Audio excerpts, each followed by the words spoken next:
আসসালামু আলাইকুম প্রবাসী ভাইয়েরা। আমি পাতলা ফারুক।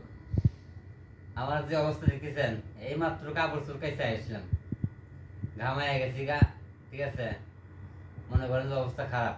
কাপড় চুল কাচতে কাচতে মাথায় একটা ব্রেন্ডে ঘুরতেছে, যদি একটা বিয়ে করতে পারলাম নি সৌদি আরবে, তাহলে তো নিজের কাপড় চুল কাটতে লাগতো না, বউ কেটে দিত।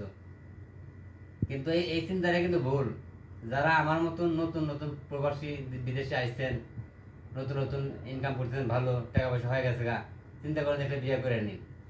ভাই বিয়ে করবেন আর আপনি বড় ধরা খাবেন, এটা মাথায় রাখেন। কারণ বিয়ে করার 7 দিন 15 দিন 1 মাসের ভিতরে আপনার ওই বউ তালাক দিতে হবে। তালাক দিয়ে তার কাবির নাম বোঝা দিতে হবে। এই 3 বছর 5 বছর যা ইনকাম করলেন না, সব বউর পিছনে খরচ করে দিলেন।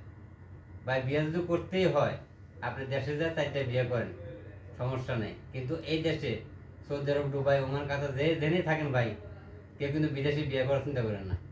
চিন্তা করবেন যে একটা ইন্দোনেশি দেখছেন পছন্দ হয়েছে, ইন্দোনেশি বিয়ে করি, একটা পাকিস্তানি বিয়ে করি, একটা বর্মায় বিয়ে করি, একটা ফিলিপিনি বিয়ে করি। ভাই এই সমস্ত মাথা থেকে ধরে ভাবাই দেন, টাকার পিছনে দৌড়ান, টাকা ইনকাম করেন, দেশে যান,